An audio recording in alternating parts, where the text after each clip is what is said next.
Hello, hello, hello, hello. Oh, so happy to be here. And welcome to Near Death to Life. And as a result of my last show, I've actually come up with a tagline. So it's called Near Death to Life, Finding Your Whatchamacallit. Now, you may ask me, what the hell is a whatchamacallit? Back in 1978, Hershey's put together this candy called whatchamacallit. But back in 1998, I did a program in Hawaii called Finding Your Whatchamacallit. So what occurred and why I've added this tagline to the show is because really it is about the humorous aspects of finding your whatchamacallit. So near death to life, which is, as you know, my experience. I died, I came back, and now I'm here, this podcast world, talking about life, but also talking about the joy, the humor, the fun. So this podcast, while it's about my experience, it's really about your experience. It's really about finding out what makes you tick and finding your own whatchamacallit. So in our last session, Garrett talked about, and you should go back to that episode. That was a great episode. Garrett was an awesome, awesome guest. He talked about finding his way to being a cowboy. And what happened is my wife and Marie Moran, who owns Marie Moran Company, said, well, that's like finding your whatchamacallit. And I go, you know what? They're right. So now the show is now called Near Death to Life, Finding Your Whatchamacallit. And I am so excited to have Alex Falcone on the show. He's a sensei of media. He's my sensei. He's done a great job for Gail and I in producing some of the videos that you've seen. And he's also a film producer, an author, a comedian, and he's a really funny guy. And he's a great guy to be with and to hang with. So at any point in time, if you need someone to do videos for you, we'll talk about that at the end of the show. But today, what we're going to look at, and this is totally because of Alex, and the movie Tin Cup, and how does the Tin Cup relate to relationships, life, leadership, management, and we're going to look at 3 clips and discuss those. So, welcome, Alex. Tell me a little bit, tell the guests a little bit about you. Oh, listen, I'm so happy to be with you today because, yeah, I'm in the media and filmmaking business. I've been making films and all sorts of video content for a long time already. And lo and behold, when I looked through your YouTube channel, way down at the beginning of the history of your channel, there was this short 1.5 minute video that had over 300,000 views. I said, what's going on here? It's like so hard to get views on YouTube, and you have 300,000 views. I even didn't know anything about Tin Cup, the movie with Kevin Costner and Rene Russo, all the great actors. So I checked out the movie, and it blew my mind. It's a movie really as background, a golf player who's trying to resurrect his golfing career. But there are so many aspects about life behind that little video, and that's why it's so popular. The little clip you put on your YouTube channel is it's filmed with a video camera that you had on your shoulder. I don't know. It's shaky. I can hear you make some So noise. it's like, sounds like, Yeah. and somebody says, "Oh man, so you're doing cocaine while you're watching a movie?" and I go, no, I used to, but I don't Sounding your anymore. cold. Yeah, I never go. It's hilarious because the comments in the section were, and somebody even commented, "Oh, the shaky video, blah blah blah," and it was. I had a camcorder on my shoulder, and I was just recording this. That's how we did back in when 13 years ago. Yeah, right? Without further ado, let's go to Tin Cup. All right.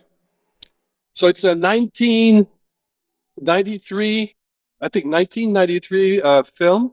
So this scene is about Kevin Costner's character. He was trying to move from a driving range pro to a real pro, but he needed money. So he got Don Johnson's character to hire him as a caddy. So this is, but Oh he's yeah. a golfer at heart. So here's the first scene. He's completely broken. Round you up. McAvoy, he's a totally broke, destitute player. He even like hits the ball with shovels. He can hit the ball with anything. Here he's given a Yeah. glove.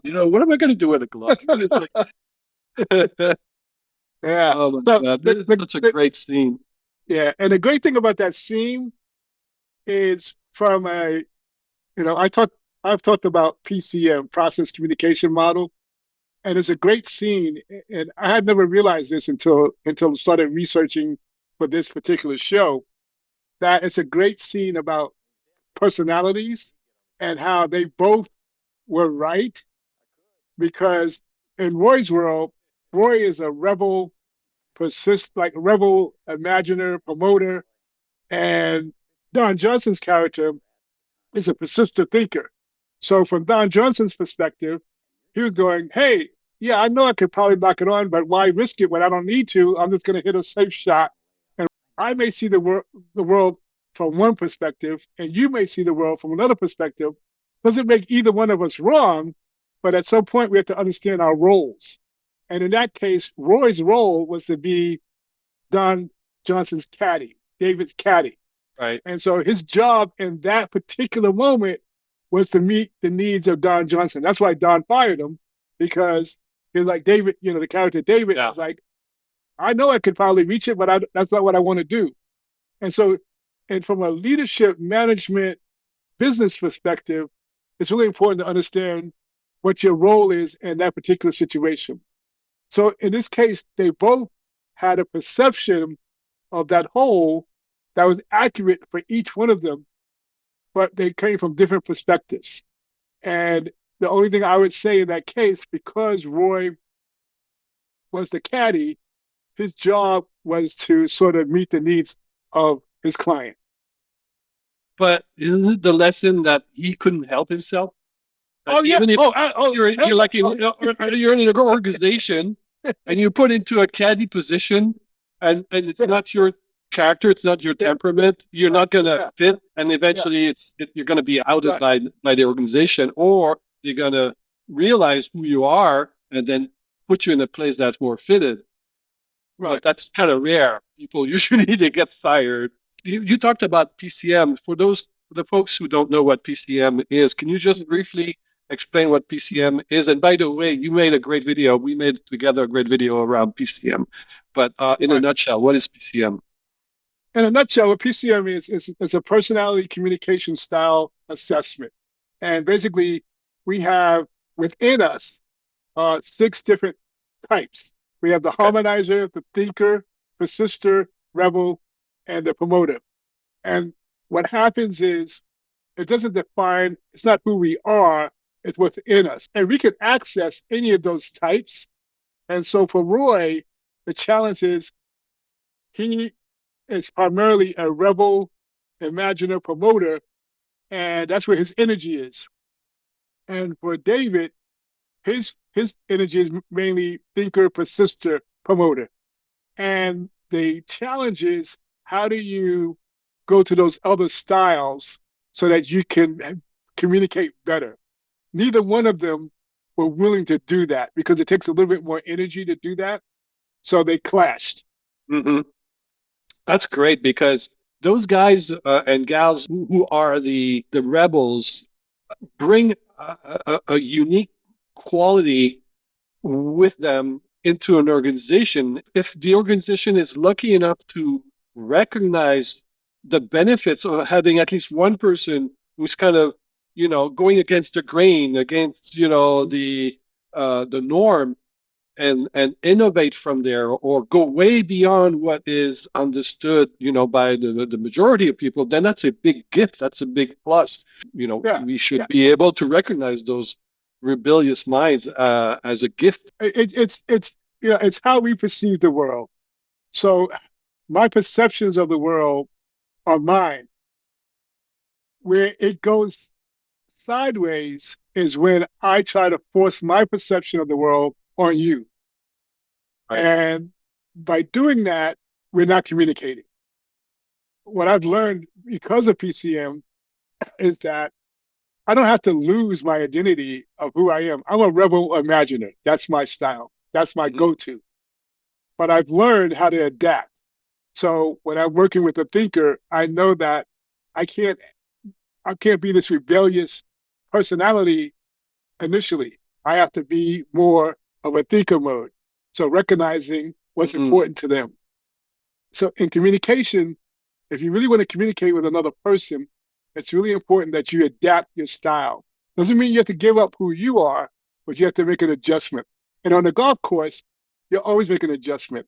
I've made an adjustment in my golf game as a result of my near death experience, where I'm no longer trying to hit the longest shot because I found myself getting hurt, trying to just gain 10 more yards.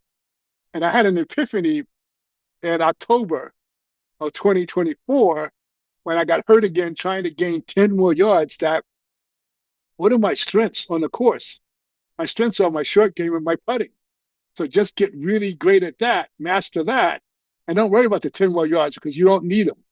And so the ability to make those adjustments are similar to in communication. When you're in an organization, if you're working with a thinker, or if your boss is a thinker, then you need to make an adapt. You need to adapt, and hopefully you can bring them a little bit more to your side and make an adjustment. So just like you have clubs that you adjust to according to where you are on the course, the same thing has to happen within an organization. Are you telling me that before your NDE, you would go for the long shot and try to go over that pond, and now after your NDE, you would lay up? I would say that before my NDE, I was into more comparison.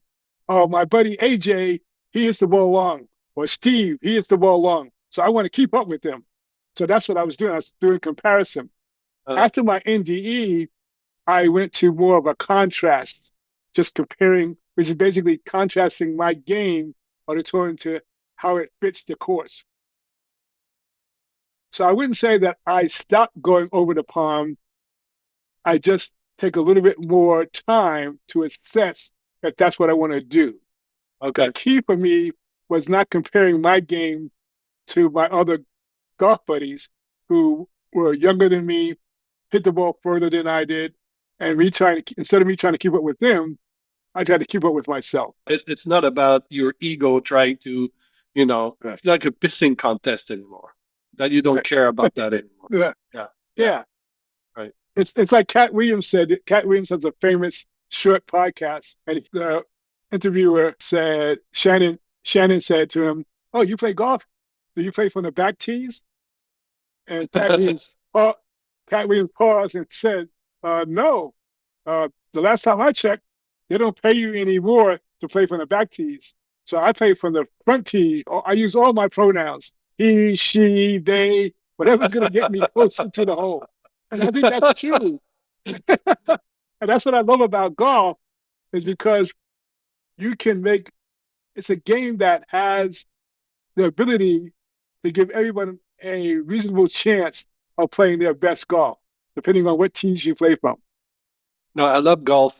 I've played a few times. I'm not a golfer by any means, but I love it as a metaphor because it's an individual sport to some extent. I mean, you can play with a team, but still, each individual, you have so many choices you can make. What club do you use?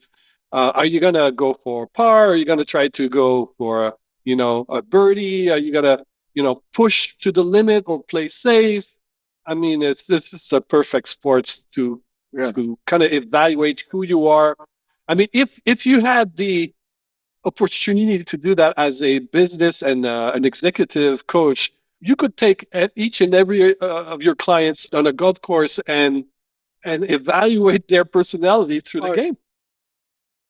oh, you just hit my deepest desire. My deepest desire I'm sure is I to did. You coach play every day. executives on the golf course. And again, not coaching them on their golf swing, but talking about how they approach the game. Because how Absolutely. you approach the game is really how you approach other things in your life. So Oh yeah. that would be my one major desire is to have lessons on the golf course, not about technical lessons, for lessons on what's your breath like. How do you see the game? Does your identity, are you golfing or you see your identity as a golfer? And there's a huge difference because if you see your identity as a golfer, the minute something goes wrong, as the golfer in you starts getting really stressed. But if you see yourself, I'm going to the course to golf, to play golf, then you play, you practice, you learn, you notice different things about yourself. So if I hit the ball into the trees, I can either do one or two things. I get frustrated, or I could go, okay, well, this is an opportunity to see how I can get out of this situation that I put myself in. And it really gives us, for me, it gives me an opportunity to take notice of how I deal with adversity. So let's look at this next scene, which I thought is very interesting. It's about, let me set it up for you a little bit. It's about how we overthink, the price we pay for overthinking. Uh, uh, oh yeah, he's in love with that lady Yeah, doctor played by right, Renee right, Russo, who's a right, psychologist. Um, right. and she's like playing in his head and his heart Hmm. to get it straight. Uh, it's a romantic comedy. I mean, after all, it's a great All right. movie. Yeah, very romantic. And, and what I love about this scene is that it shows all the foibles of what happens on the golf course and what happens in life. So So much, yeah. anytime that I used to take golf lessons, I've probably taken 500, 600 golf lessons over my lifespan of playing golf over 32 years. One of the biggest challenges once you take a lesson is leaving the lesson on the range and not bringing it to the course because you might be talking about your elbow, your head, as they were talking about your pronation, your hips, your release, and everything like that. So one of the biggest challenges I always used to have was how do I leave the how do I leave the lesson Yep. on the range and go back and pick it up once I play. It took me a long time to figure that out. And one of the things that I learned from the near death experience was that the biggest and most important thing that I could do on the golf course came from what I learned about dying and the importance of breath. So when I'm on the course now, I just follow my breath. Wow. I can always tell if my breathing is good, my swing usually is good. Doesn't mean I'm going to shoot the perfect score, doesn't mean I'm going to get a birdie, but my swing is fluid. When my breathing is not good, my swing is not good. So one of the things I learned from the near death was when I was there and I was gone, I wanted to breathe. And that was the most important thing for me. And I remember being, once I came out of where I was, there was a woman that was in the emergency room and she said, glad you're here. I said, After you yeah. came back. As I came back, I said, yeah, I am too. And she said, just breathe.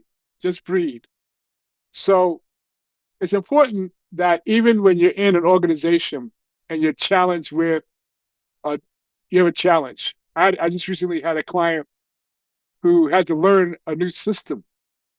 And she literally was paralyzed and she would sit at her desk for 3 hours looking at the computer, not doing anything. But Wow. what we discovered was she also wasn't breathing. She's breathing enough to live, but she wasn't breathing enough to function, to let the blood flow through her body. And so she was rigid. And she was sitting in front of the computer and she was rigid. And now we started doing some breath work where she could start breathing.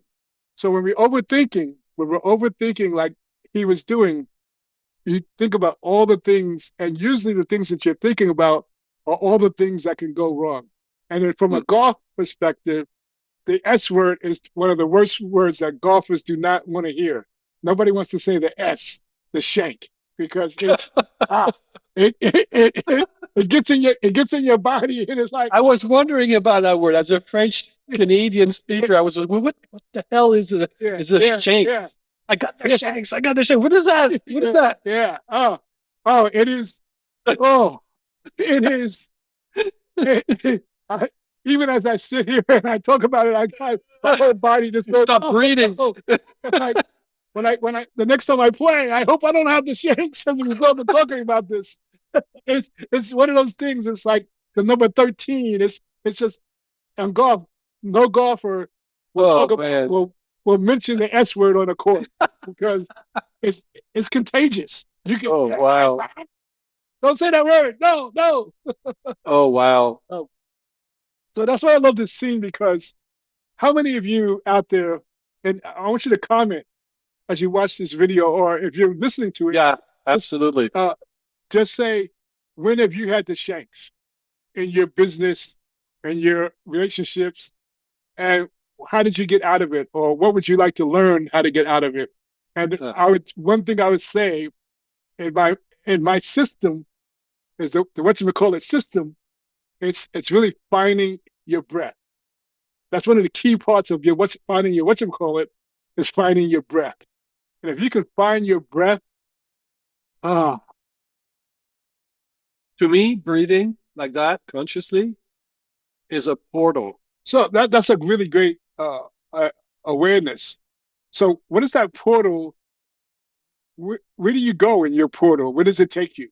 Well, where you went into your NDE, Ah, okay. same place. I Look, think it's like on the right hand, the right brain, the right side of the brain, mhm. which is the intuitive brain, the brain that knows all, the brain that's connected to, multiple sources of knowledge and wisdom. I think more than the thinking one. It's funny because yesterday I was listening to a podcast. It was actually a live podcast from a law of attraction coach.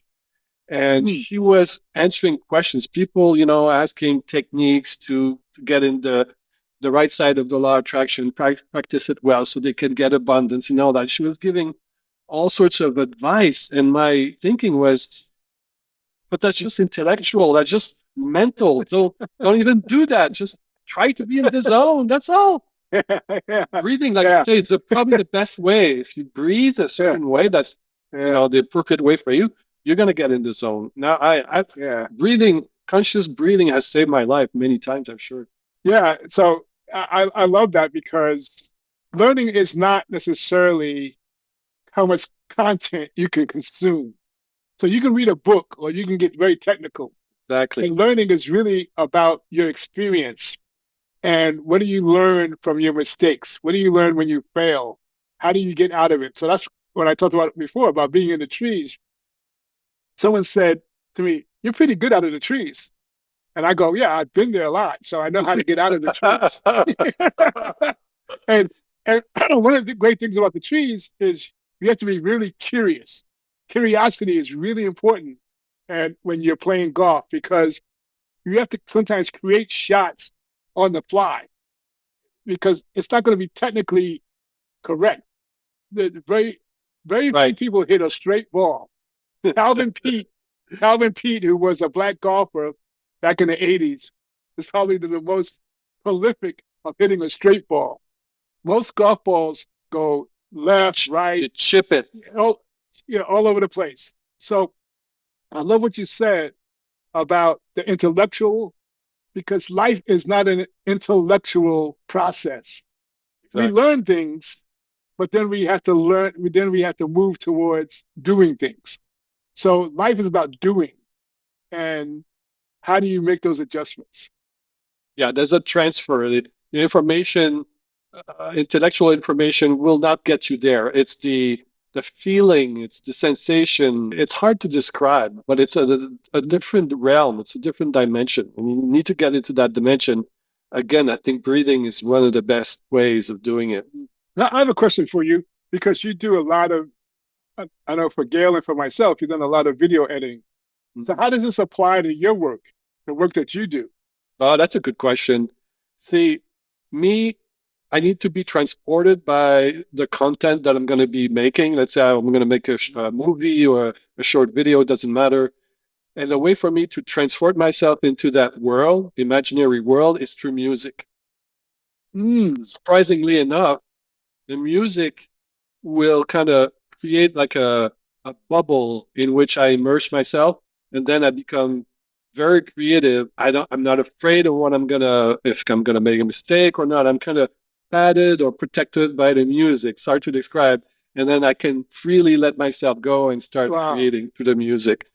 That's how I do it. I'm sure, everybody is Uh-huh. different, but for me, it's through the music. So choosing the soundtrack of any film I make is the first step for me almost. Hmm. Even like I'm writing a science fiction movie right now, the same Hmm. thing. I have a playlist, and that playlist brings me there. It takes me there, and then I can start really writing and creating and okay, making mistakes and just, I need to edit back and forth, but that's fine.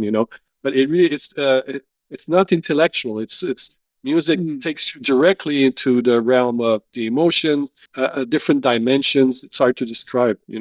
That I really love that because music is my go-to too. Uh, Before this podcast, I was on my rebounder downstairs in my living room, and I was bouncing up and down, and I was listening to Bon Jovi. It's my life. It's my life. I love it. If I I love it. will live that's my go-to song when I'm getting ready to do something like this. I Yeah, like that's awesome. it's like that. It energizes me. It gets me going. And so I was on my rebounder listening to that song, and I listen to that song probably about 10 times a week. Oh, is that right? Sometimes, yeah, I love that Oh, song. Jovi. And as a Yeah, coach, you were a coach, right? Were you a yes, sports coach? You were a basketball yes, coach. I'm yes. sure you use music to kind of, you Oh, know, yeah, yeah. summon the energy, positive energy. Oh, absolutely. If you watch Oh, players today on any field, they could be on the pitch, or they could be on the court. They all have headphones and they're listening to music before they get going. There's a couple of videos on YouTube with this woman who's a swimmer. I love it. And she's doing, I forgot the song, but she's out there and she's getting ready to swim. And then she sees a coach who's there and he starts doing it and they do it together. I forgot the name of it, but if you can find it, it's a swimmer and it's one of the most eclectic, I love that. fun videos, and it's like I want 30 to watch seconds. that. Yeah, Good. yeah. I want to see that for sure. Great. Yeah. So let's look at one more, at least one more. I'm gonna go with the 7 iron one. Again, such a great metaphor for life. So yeah, eventually he qualifies, but that whole scene is representative of he's a rebel and he's a promoter. So what's really important to him, what's important to Roy through this whole movie is bringing excitement and entertainment to the fans. That's what really matters to him. Yeah, As a promoter, it really matters to him. So while Don Johnson's character, David, what mattered to him was winning, getting a championship, getting prestige, being successful. What mattered to Roy was wow, that wow factor. He was yeah. always seeking that wow factor. And as a rebel, and I'm a rebel, I have a rebel phase, which is my backup to my imaginative. I totally relate to that because when people sometimes tell me something and I don't like what they said or I think got a different approach, I can go into that behavior. But since I've learned how to manage it better, how to listen better, but I could think about many, many times in my lifetime where I've been exactly Roy. He's never going to play it safe. And I was wondering Exactly. in the movie, when you write a screenplay for a motion picture, you always want to have the character go through a transformation, right? There's a Right. character change. But in the movie, I must say that until the end, he doesn't change. He Right. goes for Right. the big splash. He goes for like Yeah. he's obstinate. He's like hard-headed, and he goes against any advice, and he kind of destroys his chances to win the U.S. Open. Hmm. Still, he's very endearing. He's very likable. I think because in epic stories, we want the rebel to have his way, but in organizations, it's not always the best solution. It's not always the best thing to do. One thing about rebels is that they what's very important to them is contact. So for Roy, what's very important is like it gave him connections with the fans and his Oh, buddies. they were cheering us. So that contact Yeah, was yeah, important. yeah. Hmm. And for for David, it was important that he got acknowledged for his success. That winning the U.S. Open was what that's where he was important to him. But for Roy, it was like, I'm connected. I'm connected. And the fans are enjoying me entertaining them, and I'm getting something from it myself. So it's really Absolutely. important that when you're in an organization, every personality type has something to give. They have a strength. And how do you play off of each other with those strengths? So when I coached basketball, I had certain players, I knew they had certain strengths. And based on those strengths, I would utilize them to the benefit of the team. I had a point guard who I trusted without a doubt. I had 2 point guards that I coached, no, three actually, that I coached that I trusted. And one is still playing in Europe. The key was I would call a timeout. And because I trusted them so much, I would say, what do you see? What are you noticing? Because their vantage point was actually on the court. Mine was from the sideline. And I can tell you 9 out of 10 times what they saw was far better than what I saw. Yeah, no, sure. Uh, very, very well said. I feel like in that movie, you're right. He always has a little fan club with him. He's fueled by that. And Mm-hmm. it go the right direction, can go the wrong direction. It almost doesn't matter to him as long as he gets the attention on him. Yeah. That's it. That's what fuels his ego, fuels his Mm-hmm. value, within society. But it can be a wrecking ball. You have to be careful with that. Oh, absolutely. And the promoter in him, you have to tell a promoter, you have to give them direction. And sometimes you have to tell them to stop. That's what Cheech did in the scene before when they were on the driving range. Cheech just said, stop, do this. And that's what he needed at the time. So it's really knowing what the person needs based on their personality type. What's the promoter? Can you just delve on that a little bit? Yeah, promoter is they're adorable, they are Charming. persuasive and charming. Action, action, action.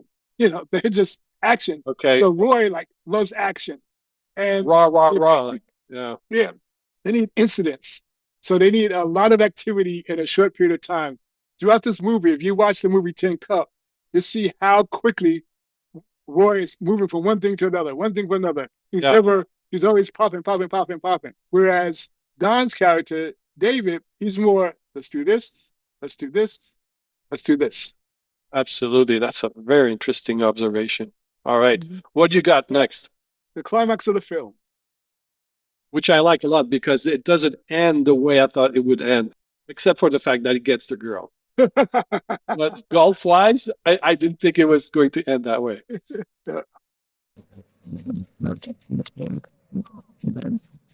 This is the last ball you got in the bag, Roy. So let me set this up a little bit. Yeah. Yeah. So what occurred was Roy had tried this shot. He was in a position to win the Open, and all he had to do was lay up. So if you go back to that first scene Yeah. when Don Johnson's character said lay up, and Roy's like, no, you go for it. That thread stays throughout this entire movie for Roy. He's always going for it. So here he has a chance to win the U.S. Open, and he put 4 or 5 balls into the water. So his chances of winning the Open were over. They're done. And now they're done. But now he's also playing to get his tour card where he can play next year. And he is going for it. He's going to go for it because he really believes he can make this shot. So what matters to him is making the shot. What matters to David is winning the U.S. Open. In that scene, he's gonna hit 8 balls. I think he's gonna hit Yeah. a ball 8 times. Is that the limit Mhm. that is allowed for him to Yeah, play? he's got his last ball. So it's limited based on Oh, how by many the number balls of you balls you have have. on you. Okay. Like, Okay. this is the last ball. So he can't go and say, hey, somebody give me a ball. If this ball goes in the water, he doesn't even finish the round. And Okay. he doesn't qualify to keep his tour card.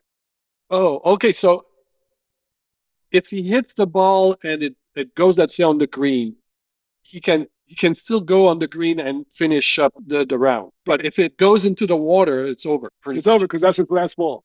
Okay. Okay, I love it. It's such a great metaphor for life. Okay, I love it. Of his life. Look at this. I don't know even know what I'm feeling like. This is the most painful thing I've ever seen. You know what's crazy, Jimmy? If he doesn't finish the hole with this ball. That was good. Yeah, so that scene has so many different lessons in it. And people may say, well, this is a movie, but the lessons are there. And when Cheech said, do it, and when Rene Russo's character said, go for it, what he essentially did in that moment was he brought everyone to be rebels. Mm. When Rene Russo said, go for it, They bought his game plan.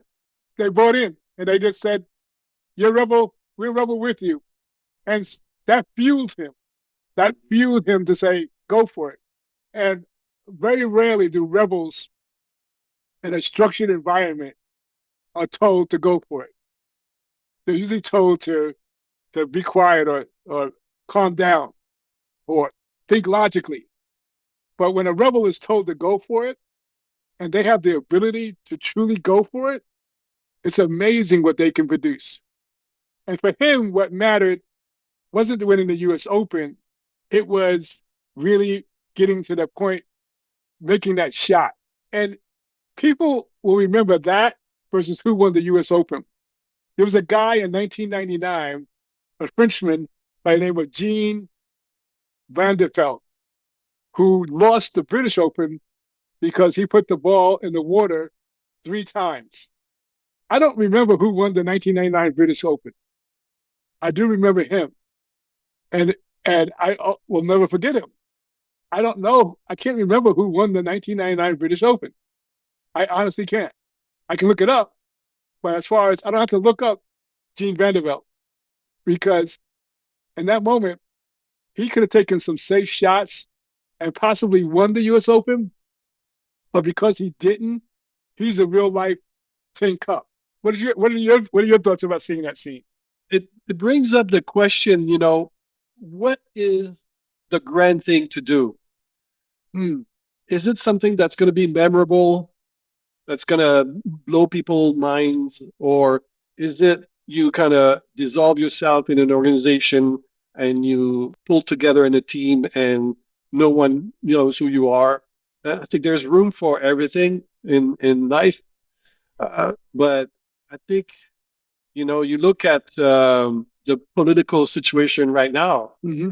You look at politicians, for example. Some will be like the McAvoys. They're not going to care about the well-being of the country. They're going to want to be seen as the memorable president or congressman or whatever. I don't know which one has most merit because the ones like the Wright brothers who invented the airplane, what was fueling them? Were they rebels?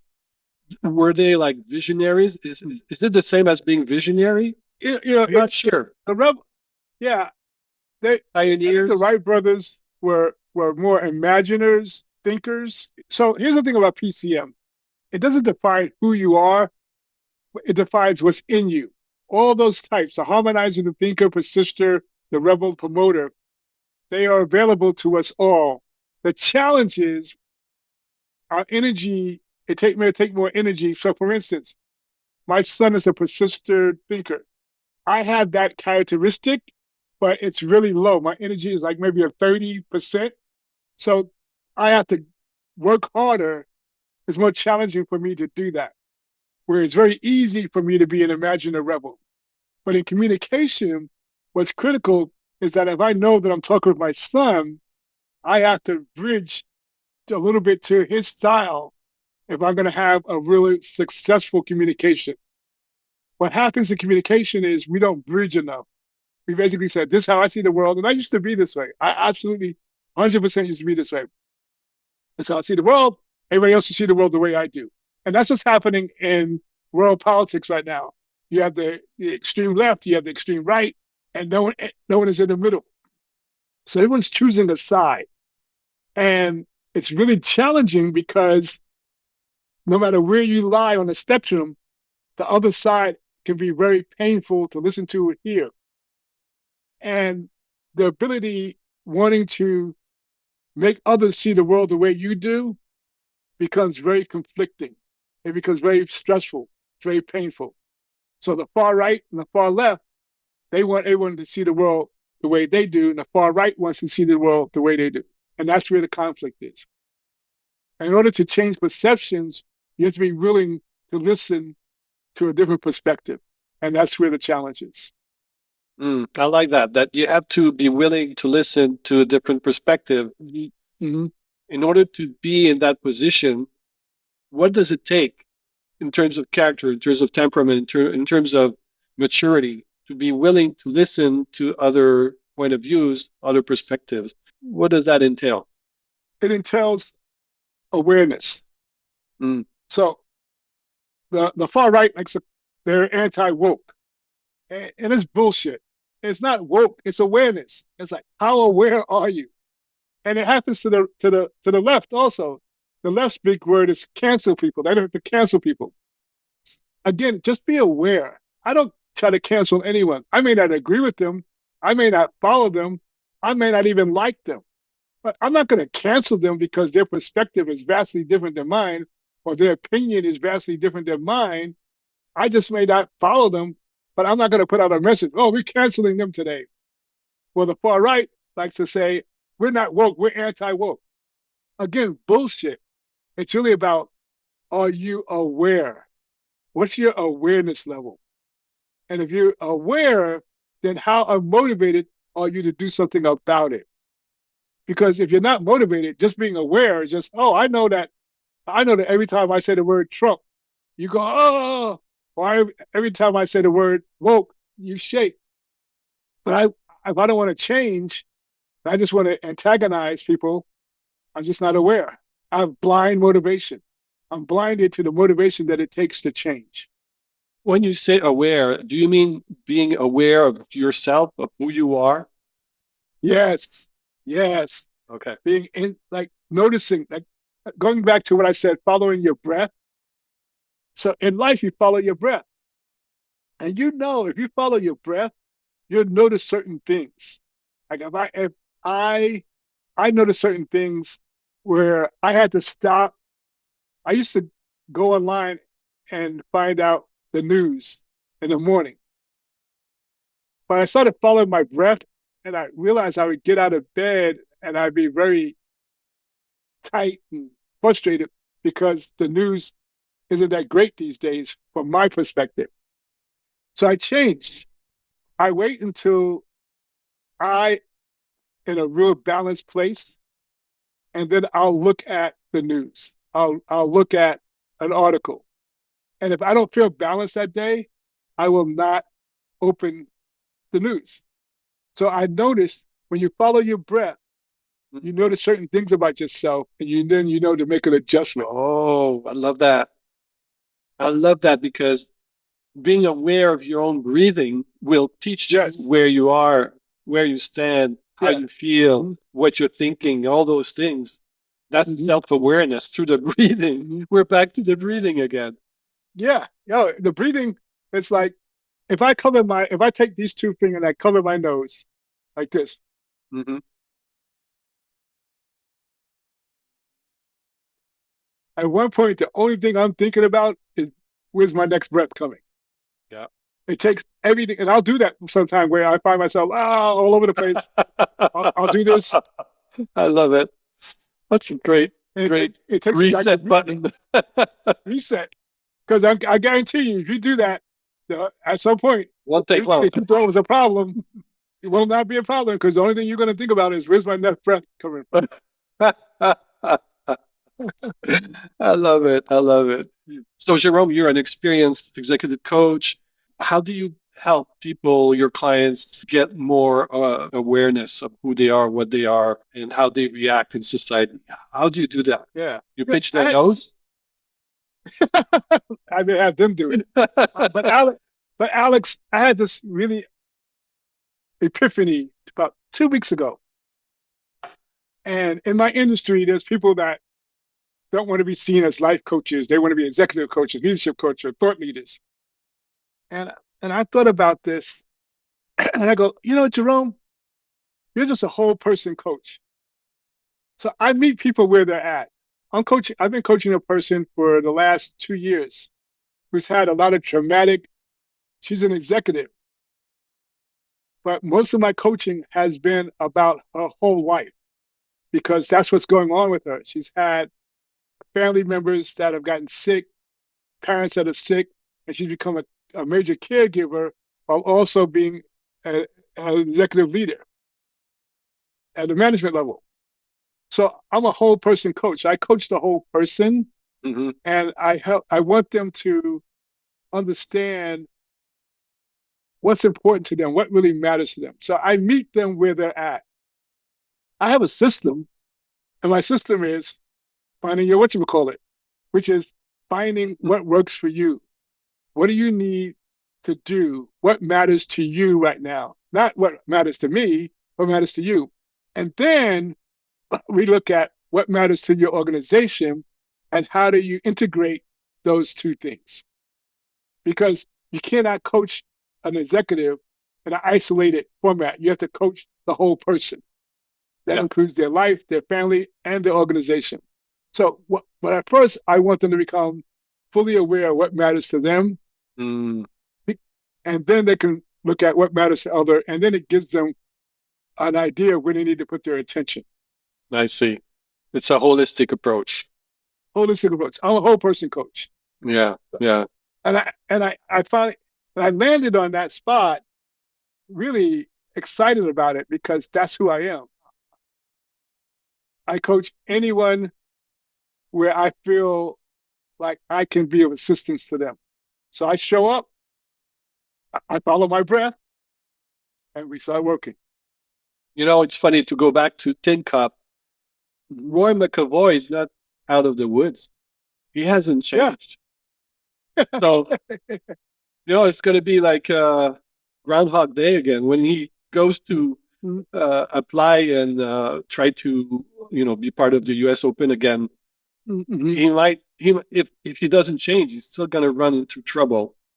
So anyway, I thought that was a great. It's a great example here of sometimes you gotta go through life, go through the experience, and then you become aware. It's just through by living and asking questions.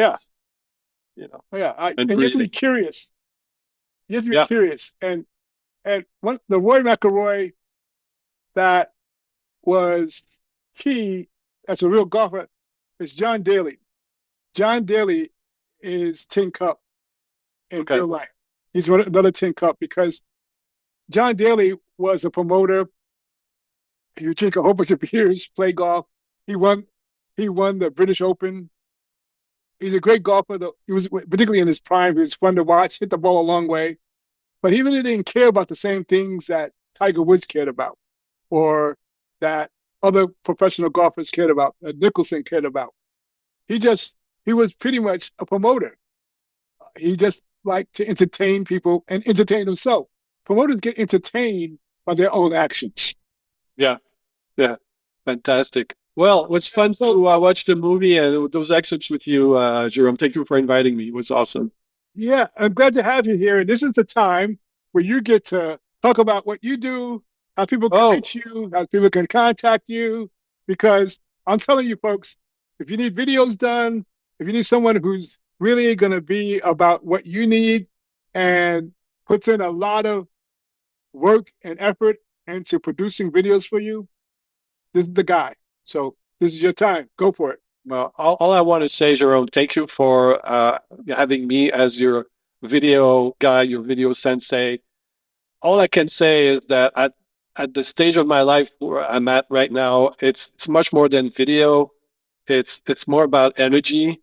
So when you produce videos, when you make videos for yourself, for your own business, let's say, or your passion, you need to bring up your energy. You need to really, bring the best of you in front of the camera and, in editing and everything so that the content you produce is the most endearing, the most exciting possible.